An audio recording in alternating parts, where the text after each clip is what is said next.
একমাত্র দিল লাগবে কার সাথে? আল্লাহর সাথে। এটা খুব ভালো করে গেঁথে নেই মনের মধ্যে, যে আল্লাহ আমার এই দুনিয়ার, আমি এই দুনিয়াতে ছিলাম না, আমি কোথায় ছিলাম? আমার আব্বা যখন ছোট বয়সে, আমার তখন কোথায় খোঁজ আছে কোনো? এই দুনিয়ার কোনোখানেই আমি তখন নাই। তো এইরকম আমি অস্তিত্ববান ছিলাম না, আপনি আমাকে অস্তিত্বশীল করছেন। আবার একটা দিন আসবে যখন আমি দুনিয়াতে আমাকে আর কোনোখানে খুঁজে পাওয়া যাবে না, কোনোখানেই খুঁজে আমার কোনো ট্রেস পাওয়া যাবে না, এমন একটা দিন আসবে। সুতরাং অস্তিত্বহীন আবার অস্তিত্বহীন, মাঝখানের কিছুটা সময়, এই সময়টুকু আমার শুধু যেন আল্লাহকে খুশি করার জন্য ব্যয় হয়। প্রত্যেকটা কাজে, প্রত্যেকটা কথায়, এই কাজটা করলে কি আমার আল্লাহ খুশি নাকি খুশি না, এই কাজটা করার দ্বারা আমার আল্লাহ কি খুশি নাকি খুশি না, এই কথাটা বলবো আমি, এই কথাটা বললে কি আমার আল্লাহ খুশি হবে নাকি খুশি হবে না। এটা প্রথম কষ্ট হয়, কিন্তু আস্তে আস্তে এটা অভ্যাস হয়ে যায়। যে কোনো কথা বলার আগে আমার শায়েখ বলেন, যে কোনো কথা বলার আগে 1 সেকেন্ডের একটা পজ নিব। ব্রেন খুব সচল, মানে ওই 1 সেকেন্ডের মধ্যে সিদ্ধান্ত নিয়ে নেওয়া যায় যে আমার এই কথাটা কি আল্লাহ খুশি হবে না খুশি হবে না। এটা আজকে থেকে প্র্যাকটিস করেন, সবাই করবেন তো ইনশাল্লাহ। যে কোনো কথা বা যে কোনো কাজ, আমরা তো কথা বলতেই থাকি, কিন্তু ওই যে 1 সেকেন্ড পজ নেওয়াটা, এটা অভ্যাস করতে হবে আমাদের। এবং ওই 1 সেকেন্ডের মধ্যে আমার চিন্তা এটাই থাকবে যে আল্লাহ খুশি না খুশি না, আল্লাহ খুশি না খুশি না। সাহাবায়ে কেরাম রাদিয়াল্লাহু তাআলা আনহুম, ওনাদের জীবনটা কেমন ছিল? ওনাদের সমস্ত কাজের একমাত্র উদ্দেশ্য ছিল আল্লাহর খুশি। যাদের কথা বলে আমরা গর্ব করি, যাদের কথা বলে আমরা আমাদের অতীত ইতিহাস নিয়ে গর্ব করি, তাদের সবার উদ্দেশ্য ছিল আল্লাহর খুশি। ইব্রাহিম আলাইহিস সালাম সম্পর্কে একটা ঘটনা আছে এরকম, যে মানে এই যে আগুনের মধ্যে ফেলে দেওয়া হলো, আচ্ছা আজান পড়তেছে, সারা পৃথিবীতে ইসলামী রাষ্ট্র কায়েম হয়ে গেল, খেলাফত কায়েম হয়ে গেল, আল্লাহর সাথে আমার সম্পর্ক হইল না, তার কোনো লাভ আছে?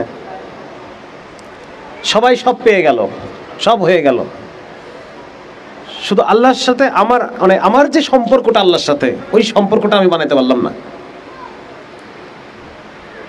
এটা দিয়ে লাভ হলো না, তাই না? ওই যে বলে না যে মিষ্টি অনেক মিষ্টি, একজন লোক কোনোদিন মিষ্টি খায় নাই, তো সে তো বলেই যাচ্ছে যে হ্যাঁ অনেক মিষ্টি অনেক মিষ্টি অনেক মিষ্টি, কি সে খায় নাই কখনো, তাহলে সে কি বুঝতে পারলো জিনিসটা আসলে কি, আসলে কেমন মিষ্টি সেটা? তো এই জন্য ভাই আমার কথা হচ্ছে এটা, যে আল্লাহ রাব্বুল আলামিনের সাথে ব্যক্তিগত সম্পর্ক তৈরি করেন, এটা করা যায়। সম্পর্ক কি? সম্পর্ক মানে ওয়ান ওয়ে সম্পর্ক হয় না, সম্পর্ক কি হয়? 2 ওয়ে। প্রতিটা মুহূর্তে আমি অনুভব করতে পারবো যে আল্লাহ আমার সাথে আছেন। হ্যাঁ, এই যে আমরা কত গল্প পড়ি, কত ধরনের কত ঘটনা পড়ি, যে সাহাবায়ে কেরাম রাদিয়াল্লাহু তাআলা তারা পানির ভিতরে ঘোড়া ছোটাই দিচ্ছেন, তারপর হচ্ছে অনেক ধরনের ঘটনা পড়ি না আমরা, যে তারা কত বীরত্ব। জুবাইর ইবনে আওয়াম রাদিয়াল্লাহু তাআলা আনহু যখন শত্রু দলের মধ্যে ঢুকতেন, খালি হাতে খালি গায়ে হয়ে যেতেন, কোনো বর্ম পড়তেন না উনি, ঘোড়ার পিঠে চড়তেন, 2 হাতে 2টা তরবারি নিতেন, আর ঘোরাইতে শত্রুর মধ্যে ঢুকতেন, আবার ওইভাবে শত্রুর মধ্যে থেকে বেরিয়ে চলে আসতেন। তো এই যে এগুলো সম্ভব কখন হবে? যখন আল্লাহর সাথে আমার সম্পর্ক হবে, ঠিক না?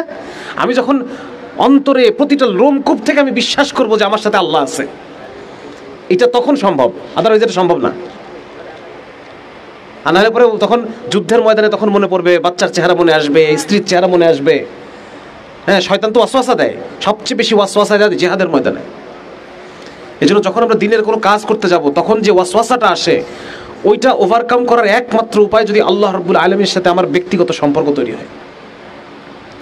এই জন্য এটা আমি খুব জোর দিতে চাই, যারা দাওয়াতের, আপনারা যারা দায়ী হবেন, আপনারা যারা এই উম্মতের মধ্যে দ্বীনি বিপ্লবের চেতনার জন্য কাজ করবেন, ইসলামী শরিয়াকে দুনিয়াতে আবার ফিরে আনার জন্য কাজ করবেন, সবার আগে আপনাদের জন্য প্রয়োজন হবে আল্লাহ রাব্বুল আলামিনের সাথে ব্যক্তিগত সম্পর্ক। এই কথাটা আমাদের ব্র্যাকেটে থেকে যাচ্ছে, আমরা এই কথাটা বলতে পারতেছি না। অনেক কিছু বলতেছি, বুদ্ধিভিত্তিক আলোচনা হচ্ছে, দিক নির্দেশনা আসতেছে, কিন্তু এই কথাগুলো আসতেছে না। এই কথাগুলো আসতে হবে, এই কথাগুলো আলোচনা করতে হবে। আপনার হাত ধরে যে লোকগুলো দ্বীনের পথে আসবে, সবার আগে রাসূলুল্লাহ সাল্লাল্লাহু আলাইহি ওয়াসাল্লাম কি করতেন? সাহাবায়ে কেরামের সাথে আল্লাহর সম্পর্ক করাই দিতেন। সাহাবায়ে কেরামের মধ্যে এত বেশি আল্লাহ তাআলার বরত্বের কথা আলোচনা, এত বেশি উনি আল্লাহ রাসূল করাইতেন, এবং আপনি দেখবেন যে মাক্কি জিন্দেগিতে যে সূরাগুলো আসছে এইগুলাতে আল্লাহর বরত্বের কথা আলোচনা আছে বেশি বেশি। আল্লাহ কত বড়, কত আল্লাহ তাআলা মুহিত, সব কিছু এনকম্পাস করে আছে। আল্লাহ তাআলা কাদির, আল্লাহ তাআলা সামিউন আলিম, আল্লাহর যত বরত্ব আছে সব কিছু ওই সময়ে বেশি বেশি সূরায় নাজিল হচ্ছে, আল্লাহর পরিচয়। এবং এইগুলো সাহাবীরা চর্চা করতেছেন, একজন আরেকজনকে শেখাচ্ছেন, নিজেদের মধ্যে আলোচনা করতেছে, পরিবারে গিয়ে আলোচনা হচ্ছে, এই কথাগুলো ভেঙে ভেঙে আল্লাহর পরিচয়গুলোকে ভেঙে ভেঙে আলোচনা করতেছেন তারা। এবং এগুলো করার দ্বারা তাদের অন্তরের মধ্যে কি আসতেছে?